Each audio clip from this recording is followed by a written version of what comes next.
Welcome back to The Deep Dive. Today, we are wrestling with a question that feels, well, truly seismic. It's one that's reshaping not just, boardrooms and strategic planning documents, but kitchen table conversations all over the world. It really is. And that question is, what happens when the foundational thing we have historically traded for, our livelihood, human work, our cognitive effort, what happens when that is no longer the primary bottleneck in production? We're talking about the deep economic consequences of artificial intelligence. Exactly. And the common narrative, the one that makes all the best headlines, is almost always alarming. It's this idea of a singular apocalyptic break. A post-work, post-market world. Maybe even post-money. Right. A world where economics itself just becomes irrelevant. And that sensational narrative, it's unfortunately often driven less by rigorous economic analysis and more by a really fundamental misunderstanding of what the economic system actually exists to do. Our sources today argue for a far more insightful, though, maybe less dramatic conclusion.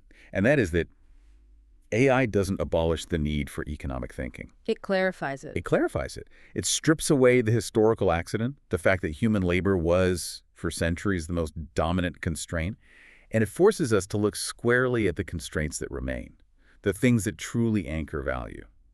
That's our mission in this deep dive. We are going to unpack this economic forecast. We're trying to move past the technological hype and, frankly, the moral panic about job loss to focus on the core, timeless mechanisms of value and ownership and coordination. Right. And if we're successful, you will walk away from this discussion understanding why the tools of classical market-based economics, things like prices and markets and ownership, actually become more important, not less, in a world of near infinite automated production. So we have to start with the true anchor. I mean, for most of modern history, certainly since the Industrial Revolution, human labor, both physical and cognitive, has been the dominant, most expensive constraint on output. It's just what everything was built on. It was what everything was built on. Yeah. And because it was the constraint, it naturally became the foundation for everything else. Income, social dignity. Your identity, the very structure of our political lives. Yeah. So if AI effectively removes that constraint, I mean, if we can produce goods and services and complex cognitive output without mandatory human effort, then what anchors value? Right. How do we organize ourselves? How do we allocate resources when work in that traditional sense of selling your hourly effort just isn't the foundation anymore? And that's where all the confusion begins, because people conflate the system's primary input with its actual goal. Okay, let's unpack this core confusion, because this is exactly where the popular narrative gets tripped up. Why do so many smart observers, jump straight to that singular break conclusion? Yeah. This idea that the market is inherently over, your money is irrelevant, or the whole profit system needs to be immediately replaced by, centralized planning or UBI funded by, well, magic, it seems like sometimes. I think it's because they confuse the symptom, which is the labor market, with the purpose of the whole system, which is coordination. Okay. They see the labor market shrinking, and they think the entire system is failing because, implicitly, they believe the economy's purpose is to provide jobs. And that is precisely the core intellectual mistake. It is. If you enter this discussion assuming the economy exists to generate jobs, then the advent of radical automation like AI looks like an existential catastrophe. Of course it would.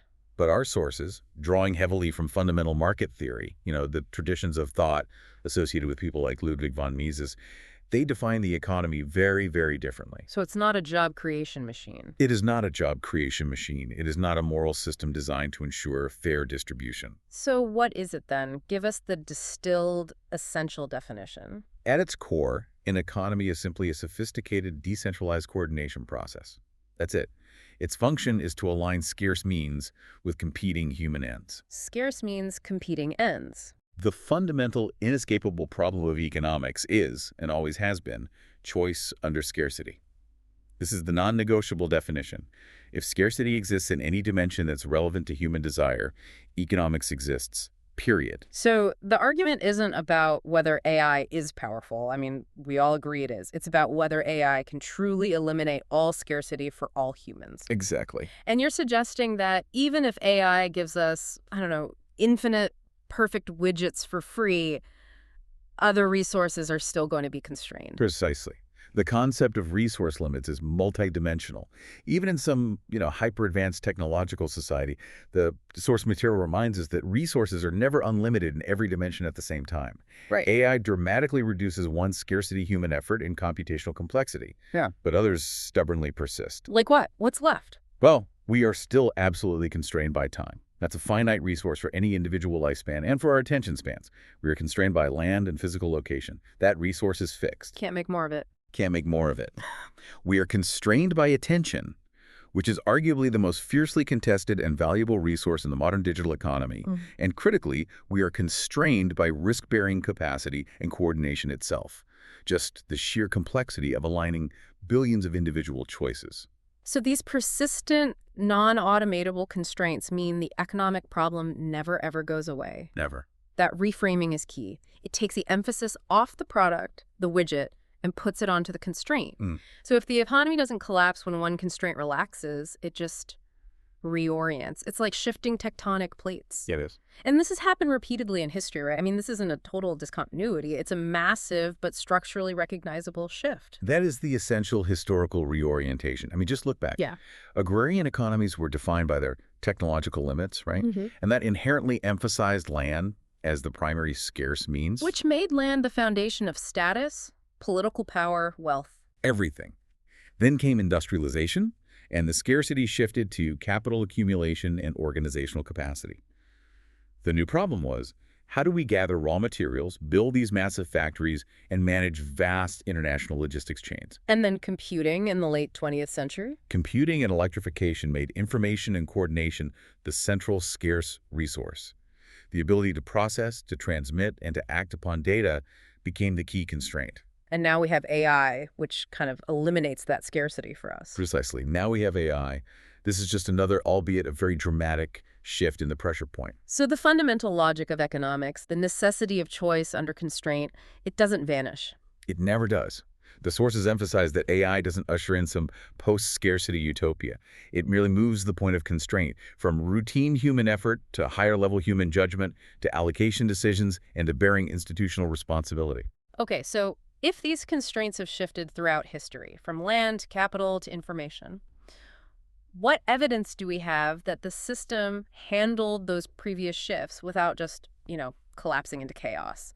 Because that's the constant fear we hear when discussing AI. Oh, we have overwhelming evidence. Yeah. I mean, just consider the mechanization of agriculture. Right. In 1900, a huge percentage of the population worked on farms. Yeah. When the internal combustion engine and modern fertilizers drastically reduced the labor required to feed a nation, those workers didn't just vanish. They didn't become permanently unemployed. No. They migrated to the newly valuable constraints: manufacturing, service industries, education, finance. Wealth exploded because the former bottleneck food production labor was relaxed. And that freed up the resource. It freed up the resource, human time and effort, to be applied to new, previously unaffordable wants and desires. So AI is simply doing the same thing, but to the white-collar labor bottleneck. That's the argument. It's the same pattern, just at a different level of abstraction. Okay, that brings immediate clarity. The transition is painful, absolutely. But the economic structure itself is designed to handle this. It just needs to realign investment and talent toward the new scarcities. Absolutely. The market mechanism acts as the sensor. It detects where the constraint has moved, and then it redirects capital and effort toward that new high-value point. Now, if we accept that the economy's purpose is coordination under scarcity, we can clearly identify the persistent error that continuously clouds the automation debate. It's the error that's repeated constantly in the news cycle. And that is? That error is treating human labor as the purpose of economic activity rather than what it actually is. So you're saying the widespread idea that a strong economy is defined by full employment and that the economy exists to provide jobs, that's fundamentally flawed from a purely analytical economic standpoint. It is flawed, but it's understandably so because of its historical centrality. I mean, for a long time, it was the main way people participated. Sure. But from the foundational market viewpoint described in the sources, labor is analytically viewed as a cost. A cost. Yes, a real cost involving time, physical or cognitive effort, and most importantly, the opportunity foregone. All the other things the laborer could have been doing instead. Right. The fact that societies have historically relied on labor-intensive production just reflects technological limits. It doesn't make labor a morally or economically sacred end in itself. In fact, the opposite. Exactly. Progress, in fact, is the process of finding ways to increase productivity, requiring fewer labor hours to achieve the same ends. It is the core definition of advancement, not some flaw to be corrected. So the immediate fear, the headline-grabbing robots are taking all the jobs panic, is misplaced because it equates the loss of a cost, which is the need for human labor, with the loss of value, the production of useful output. That's it. If I can automate my widget factory, I've eliminated a cost and increased my efficiency. That's a good thing for society, not a bad one. Precisely. And this necessary clarification leads us directly to addressing what the sources call the demand myth. The constant fear. If automation eliminates jobs, then nobody has a paycheck. If nobody has a paycheck, nobody has money. And therefore, aggregate demand will collapse, creating this self-reinforcing depression where automated factories have nothing to sell to anyone. This is the big economic fear driving the post-work movement. It is. And it fundamentally misunderstands the origin of demand. Demand does not come from employment. Demand comes from human preferences. Our desires. Our open-ended, boundless desire for improved well-being, for variety, for quality of life. People seek jobs because they desire goods and services. They want better homes, travel, education, specialized healthcare, entertainment. The job is just the means to an end. The job is merely the intermediate step, the mechanism for earning the medium of exchange. It is absolutely not the origin of the desire. Okay, so let's play out the scenario where AI significantly increases productivity. How does the demand side actually hold up? The sources suggest it expands, not collapses, which feels counterintuitive at first. It expands through the mechanism of falling prices and increased real income. Okay, break that down. When productivity rises dramatically, say AI automates software coding or pharmaceutical research, the cost of producing that final good or service falls relative to income. So things get cheaper? Things get cheaper. And even if nominal wages were to stagnate or even fall in some of these legacy sectors, the real purchasing power of that remaining income increases dramatically. Because the cost of living has collapsed. Because the cost of living, especially for basic necessities, as we'll get into, has collapsed. This increased real income means people can afford vastly more variety and better quality, and they expand their consumption into entirely new categories that were previously too expensive or too complex or entirely unimaginable. And the historical pattern here is just, it's undeniable. It's absolutely undeniable. Automation has historically always coincided with expanding consumption, expanding variety of goods, and the creation of entirely new, massive service industries. I mean, think about all the jobs in mobile app development or digital marketing or cloud services. All of which were born from the automation and cost reduction provided by computing power. We don't see the collapsing consumption cycle that automation critics fear. No, we see a reorientation of consumption toward quality, personalization, niche desires. All the things that become affordable when the basics are cheap. So if we clarify the threat, it's not that humans become economically irrelevant, like the common narrative suggests. No. The AI threat, as clarified by our analysis, is specifically to the wage relation. The wage relation. Yes, the wage relation as the dominant way humans participate in production and receive income. That is, the economic relationship dependent on paying a human for an hourly input of routine effort. That relationship is being threatened. So we need to shift the income mechanism away from selling time and effort. That's the transition. Okay, let's push this to the conceptual extreme then. The expanding margin. Imagine the world the source describes, where the marginal labor input approaches zero across huge parts of the economy. Factories need minimal oversight, customized software writes itself, complex logistics are fully automated, medical triage is instant and free.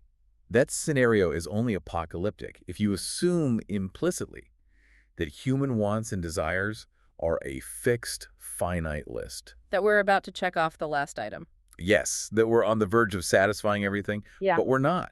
Human wants are open-ended, they're layered, they're context-dependent. They always expand to meet the available constraints. So when one constraint, like labor cost, is relaxed, the demand that was previously suppressed by that cost immediately springs up and redirects itself to the next constraint. Give us the classic historical analogy for this expansion. Well, the sources offer the phenomenal example of electric lighting. Okay. When lighting became cheap and abundant via electrification, society didn't just declare it had enough light. We didn't cap consumption at the level we had when oil lamps were expensive. No, of course not. Instead, cities became dramatically brighter. Work hours extended. Architecture changed completely to allow more light. We invented floodlights for massive sporting arenas at night. We reorganized life around the newly cheap resource. We did. The constraint moved from the cost of labor and fuel to the cost of land and utility infrastructure. And we can apply that directly to AI, which is essentially making cognitive input cheap. So if AI makes high-quality customized design cheap, People will immediately demand more specialized and customized designs. They won't settle for 3 standard templates from some website. right? If advanced analysis becomes cheap, people won't settle for boilerplate reports. They will demand more specialized diagnostics, more hyper-specific business intelligence, more deeply integrated data streams. And if construction and engineering design become cheap, Environments will become more varied, more customized, and more rapidly responsive to human needs.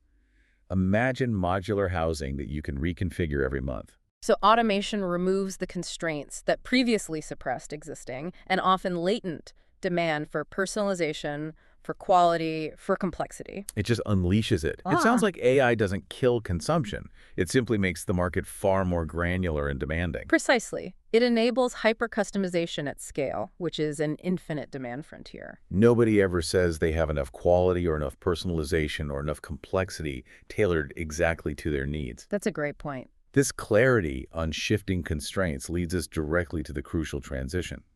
What do humans actually do, and how do they earn income when physical and cognitive production is cheap and labor input is near zero? The sources suggest a necessary and significant role transitioned away from the primary role of laborer and into roles related to direction and allocation.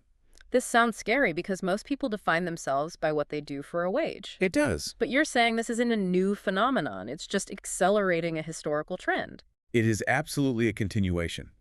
We saw this radical shift when agriculture mechanized. The human role didn't disappear. It shifted profoundly. Right, from field hand to something else.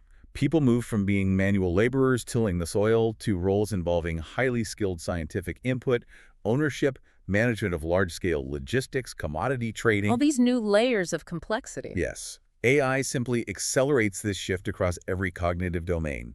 The human role shifts from exertion routine, manual, or cognitive labor to responsibility. Responsibility. So setting strategic goals, defining value, bearing the risk of allocation errors. That's where the value is. And this transition explains why the focus must necessarily shift from wages to ownership. It has to. It has to. If machines and infrastructure and algorithms are producing the vast majority of the value, the income stream has to go to those who own and allocate those productive systems. Yes, the wage, which is the payment for scarce labor hours, it diminishes in importance simply because the resource it pays for, that hourly effort, is no longer scarce. So that's the core of the AI economy structure. Ownership becomes central. It becomes central. And the sources offer an economic justification for this that isn't dependent on, moral or political arguments. It's purely based on the necessity of coordination and efficiency in a market. Okay. The market rewards the factors that coordinate production, which remain scarce. Okay, let's define these 3 scarce factors clearly because they involve some specialized terms. First up, there's time preference. Time preference is simply the market reward for abstaining from immediate consumption, for saving and investing rather than spending everything today. So patience. It's the reward for patience. This is essential for capital formation. If I, as an owner, decide to spend my earnings on building a new AI-driven factory that won't produce any output for 5 years, I am displaying low time preference. You're delaying gratification. I am. And the market rewards me for that delay, for that patience, because that investment is what enables future productivity and abundance for everyone. This remains a scarce human quality and a necessary economic input. So the return on investment is the reward for time preference. The second factor is capital formation. Capital formation refers to the actual physical and digital tools necessary for automation. The data centers, the proprietary data sets, the specialized robotics, the trained AI models themselves. That stuff that does the work. The stuff that does the work. These are accumulated resources created through delayed consumption. And even if the marginal use of the AI is near zero cost, the initial creation and maintenance of that capital structure requires vast resources. So ownership of that capital structure, the means of automation, justifies receiving the return stream. It does. And the third, and perhaps the most valuable, is bearing uncertainty or risk. This feels critical. It is. Even with hyper-efficient AI, someone still has to put up the capital and take the chance that the venture will succeed or that the market will even want the product. Right. AI can't tell you what people will want next year. No. That risk-bearing, that willingness to accept potential catastrophic loss is what the entrepreneur provides. If the product fails, the owner bears the loss. The market rewards this non-automatable function of accepting uncertainty with potential profit. That distinction between risk-bearing and simple management seems vital. AI can manage operations perfectly, but it can't bear the uncertainty of an unknown future market. Exactly. And this is where entrepreneurship and judgment become the highest value inputs. As production costs fall, as the marginal cost of producing a specialized design or a complex analysis or a diagnosis approaches zero, the bottleneck shifts entirely. It's no longer how to produce it efficiently.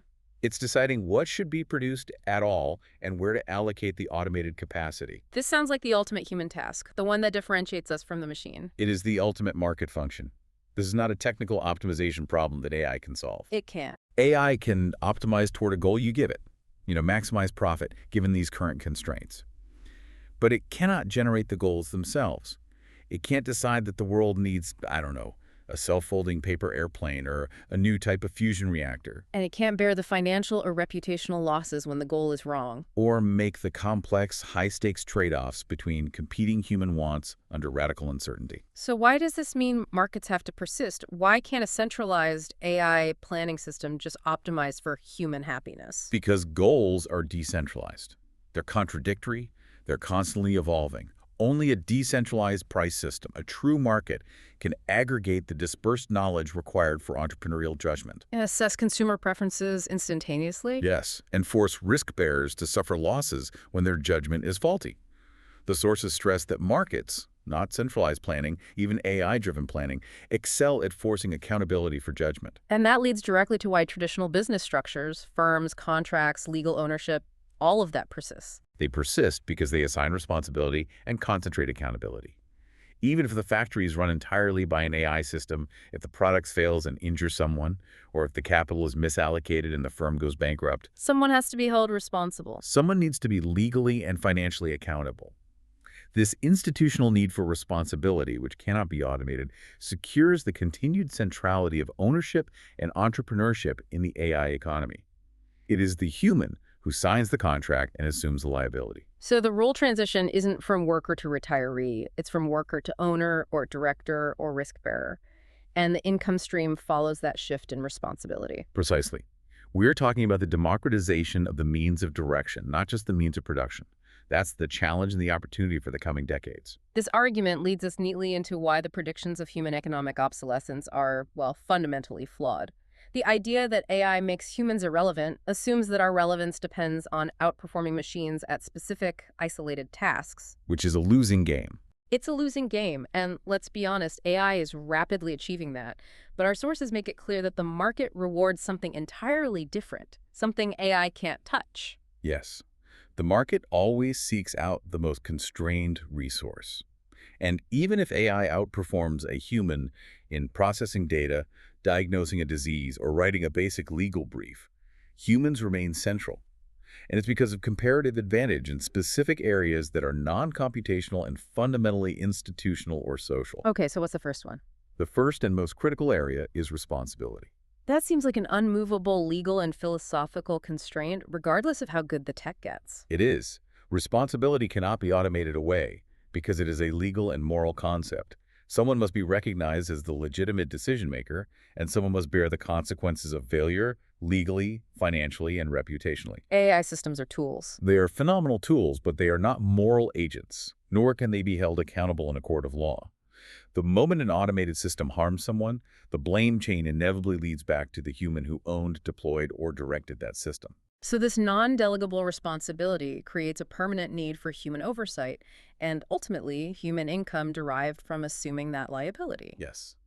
The second area is judgment, which you touched on earlier. The source makes a distinction between raw computation speed and correct judgment under radical uncertainty. And this distinction is paramount. It is. Computation is becoming a free commodity. The scarce input is not the ability to calculate 1 trillion scenarios. It is the ability to choose correctly when the future is fundamentally non-deterministic and unknown. Right. Entrepreneurial judgment is about navigating radical uncertainty, assessing risk, and anticipating consumer needs that do not yet exist, especially in areas where historical data is sparse or non-existent. AI can help, but it can't lead. AI can improve forecasting slightly, but it doesn't eliminate the fundamental uncertainty of time and human desire and unpredictable events. Only humans can truly interpret weak signals from the market and decide on a radical new direction without perfect information. And finally, there's the essential human social reality that we often forget as part of the economic equation. Which remains central to value creation. The sources remind us that trust, reputation, signaling, and identity still profoundly shape consumption and organizational forms. People still value interaction with other humans. In ways that are not reducible to efficiency. Whether it's high-end consulting, personalized mentorship, complex merger negotiations, or even just choosing which brands to buy, the human element, the ability to establish trust, convey legitimacy, and share a common social context, remains a powerful and scarce resource. And historically, this has always been the case. Always. Whenever machines displaced human effort in one area, humans respecialized into roles involving oversight, interpretation, meaning-making, and direction, all of which rely heavily on social capital. Let's ground this in a concrete example to help our listener truly grasp this concept of shifting constraints. The radiology case study is a perfect illustration of how automation expands a field instead of killing it. The radiology example is incredibly clarifying. So what was the old constraint? The constraint in radiology was the highly trained human radiologist's time and cognitive load. Before powerful AI assistants, scans, MRIs, CTs, they were expensive, and their availability was often rationed because the radiologist was the bottleneck in the system. They were just spending hours staring at images. Vast amounts of time on routine identification and verification. So if AI suddenly assists doing the initial flagging and speeding up image processing, the common logic suggests that we need, 80% fewer radiologists? That's the first order thinking. But what actually happens is that when AI dramatically reduced the time and cognitive load required per scan, the effective price of a scan dropped dramatically. And the market responds. The total activity in the field didn't shrink, it exploded. How did it explode? What did people demand next? The previously suppressed demand was unlocked. Suddenly, preventive diagnostics became economically viable on a massive scale. Oh, interesting. Borderline cases that would have been ignored previously because the cognitive cost of a human review was just too high, they became actionable. The volume of scans necessary for routine checkups, for monitoring chronic conditions, and for research all soared. So the total number of images that needed some level of human interpretation or review dramatically increased. It did. The technology didn't replace the expert.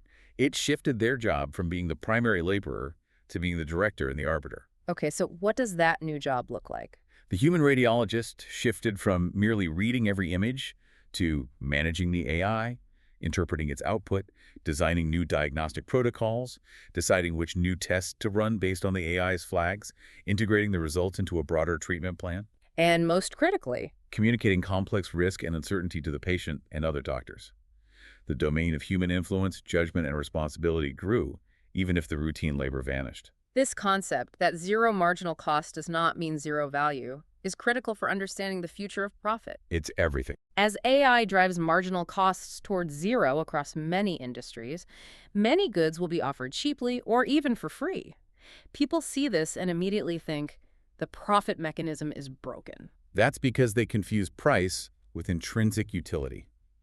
Our sources, again reinforcing the fundamental economic perspective, clarified that price is not a measure of intrinsic worth. It's a reflection of relative scarcity at the margin. So when scarcity vanishes in one dimension, like copying software, the price just falls to reflect that reality. It has to. AI is simply extending this phenomenon into physical and cognitive production. And we already live in this economic landscape today. I mean, this isn't science fiction. We absolutely do. Think about digital services. Software, media, information are often free at the margin, yet the industries surrounding them, streaming, social media, data analytics, are enormous and highly profitable. So value capture shifts entirely away from the marginal cost of production because there's no scarcity there. Right. Instead, revenue is captured through other means. Okay, let's list those specific capture methods. What are they? First, bundling, providing the free item alongside something scarce, like customer support or personalized service. Exactly. Subscriptions. You pay for continuous updates, for curation, or for access to the whole ecosystem. Okay, and third? complementary services that rely on the free good, things like maintenance or specialized integration. Fourth is ecosystem control and intellectual property over the platform itself. And the fifth one feels very modern. Reputation and attention, the scarce resource of being the trusted brand that guides the customer through all this abundance. So in the AI economy, the challenge isn't making the good, it's controlling the relationship, the trust, or the scarce resource the good complements. Precisely. And this is a dynamic that the market historically is already highly adept at navigating. If we accept the near-zero marginal cost logic driven by AI, we arrive at one of the most optimistic and radical conclusions from our source material. Which is? The emergence of the loss leader economy as a dominant structural force. We need to unpack that. A loss leader in retail is, providing something cheap or free, like milk, Right. just to get someone in the door so they buy the high-margin items later. Correct. But in an abundant economy driven by near-zero marginal costs, this strategy ceases to be a cynical marketing gimmick. It becomes something more fundamental. It becomes a dominant, profit-compatible mode of competitive organization. Firms will readily provide certain foundational, highly automatized goods or services at zero price because doing so maximizes participation in a broader ecosystem where value is captured elsewhere, And where is that value? often via specialized data, attention, or high-value human-directed services. And AI extends this logic toward what were once the most rigid constraints on human society, necessities. Yes. We're talking about basic goods like food production, decentralized energy generation, the physical structure of housing, routine diagnostic healthcare. If AI-driven automation collapses the marginal cost of these survival-level provisions relative to total economic output, it profoundly changes the structure of competition and, crucially, the dynamics of welfare. So the source argues that in this new competitive landscape, it becomes economically rational And often cheaper. for private firms to include the poor and those at the margins than to exclude them. Yes. Wait, that's a powerful claim. It runs completely counter to popular assumptions about capitalism. Why would inclusion become the profit-compatible default for providing basic necessities? Because of three distinct economic reasons presented in our sources, all based on the principle of complementarity. Okay, what's reason number one? First, basic goods become complements to higher-value human-directed services. If a firm provides cheap, automated energy and communications access to a neighborhood, they have created a connected, consuming unit. They've created a new market. Exactly. That unit is now a viable customer for their profitable services. Financial platforms, entertainment subscriptions, specialized education, or remote health diagnostics, all of which require that cheap baseline good. So the basic good is the infrastructure investment to access the customer. That's it. You can't sell someone specialized high-margin software if they can't afford the electricity to run the computer. Makes sense. What's the second reason? The second reason is purely strategic. Keeping people alive, healthy, and connected expands the total market size. A bigger pie. A sick, disconnected, desperate population is not a good customer base. It's a liability and a drain on resources. Maximizing the number of healthy participants maximizes the potential market for niche, high-value, human-driven goods. And the third reason? The third is a simple cost calculation. The marginal costs of providing the basic good fall so low that they are literally below the economic and social cost of exclusion. So it's cheaper to give it away than to deal with the consequences of not giving it away. Think about the high social costs of exclusion policing. Emergency room visits for the uninsured, managing homelessness, social unrest, chronic public health crises. If an automated factory can produce enough calories or energy to feed and power someone for a marginal cost of pennies, the private sector calculation shifts. Providing that basic safety net for free is often cheaper than managing the consequences of withholding it. It is. This is a radical concept. Yeah. It doesn't require a radical, centralized political restructuring. No, it could arise organically through competitive market forces simply pursuing maximum profit across the entire ecosystem. It arises because the private cost of basic provision approaches zero, making inclusion economically rational.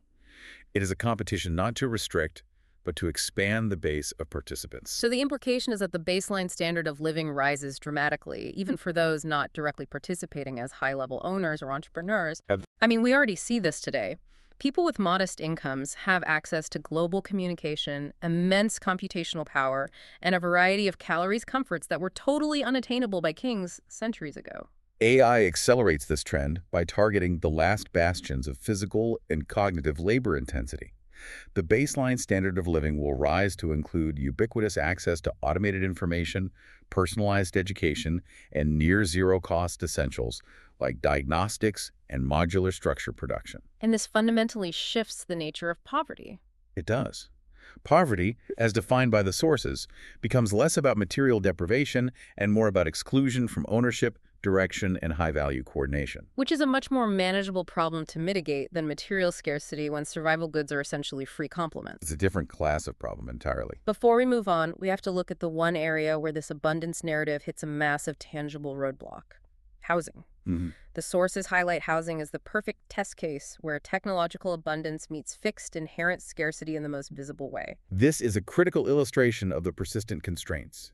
We have to distinguish between the physical structure and the location. Okay. The physical structure of a home, the materials, the assembly, the design, that's reproducible.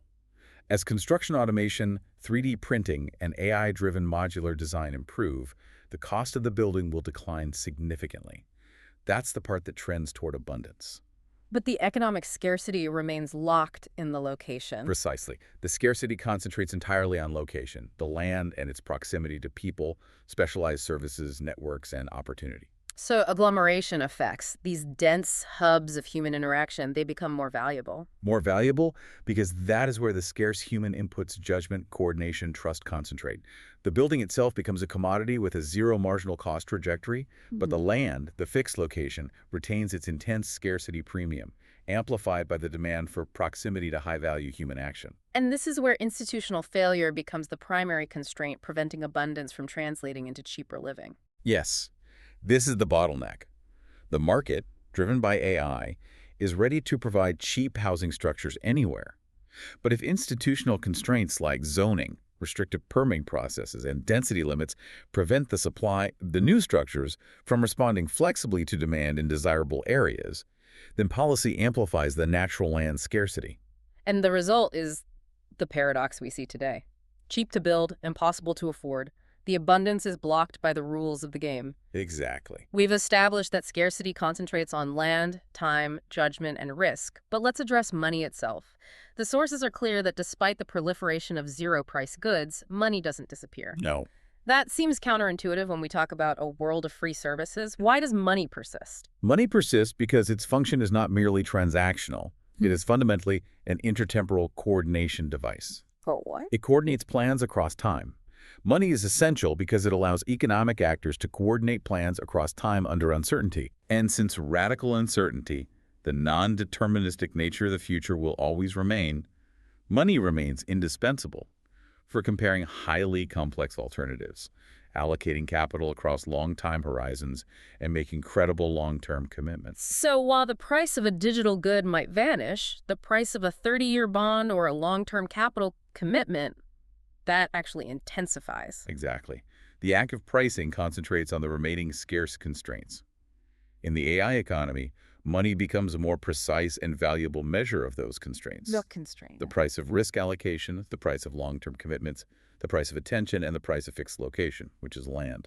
So a world with more free goods is not a world without money. It's a world in which money becomes a more refined and valuable signal of true economic scarcity. Now we have to address the most serious concern: concentration risk. Will ownership centralize?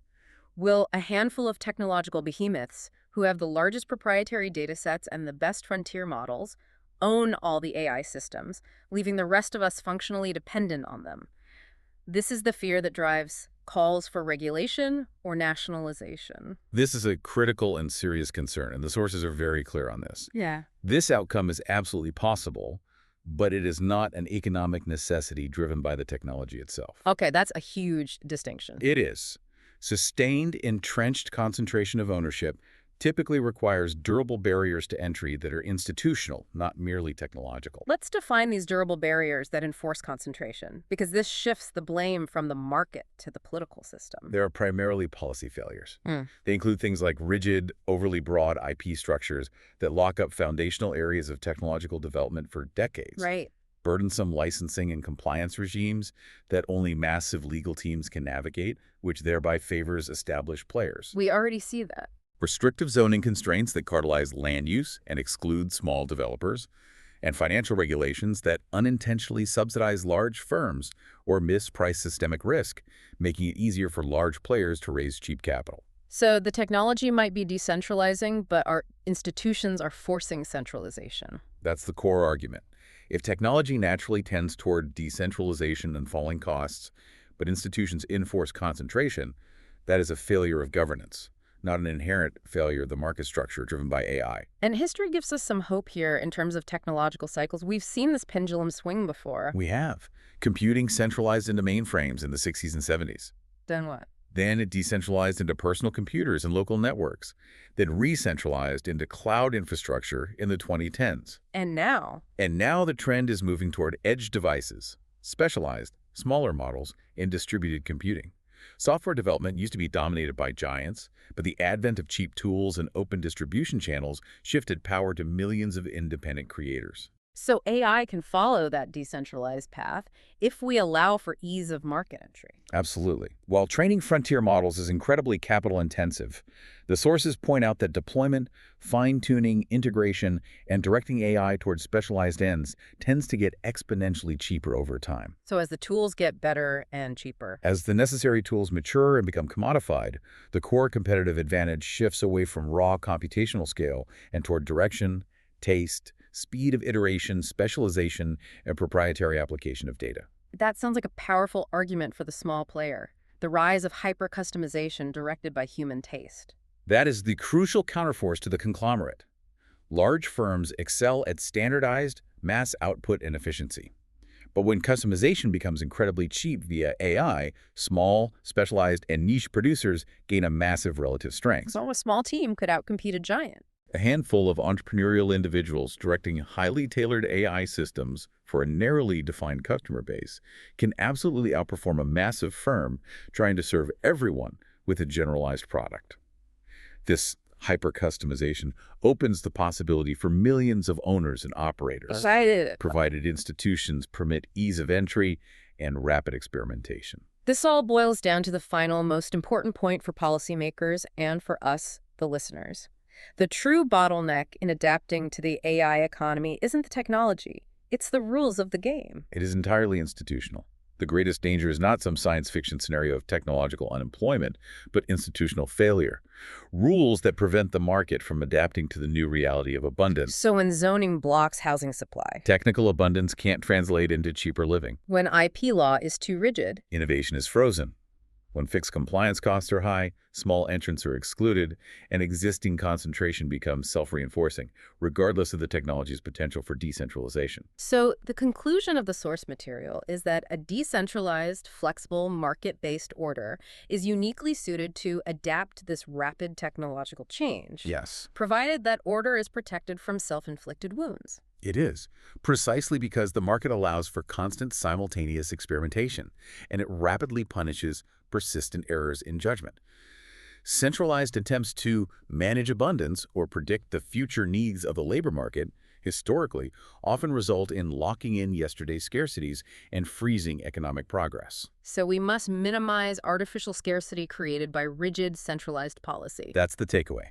#tag outro. This has been a deeply clarifying and, I think, necessary deep dive into the true economic mechanisms underlying the AI revolution. I agree. To synthesize what we've learned, AI removes the veil of labor scarcity, which has dominated economics for centuries. In doing so, it clarifies that economics is fundamentally about coordinating choices under permanent fixed constraints. Constraints like time, fixed location, which is land, attention, and crucially responsibility and risk. And as marginal labor costs approach zero, the economic role of humans fundamentally transitions. We move from being the primary laborers to being the owners, the directors, and the judges of highly automated production systems. Right. Entrepreneurial judgment, responsibility for risk, and disciplined capital allocation become the highest value inputs, justifying the income derived from ownership.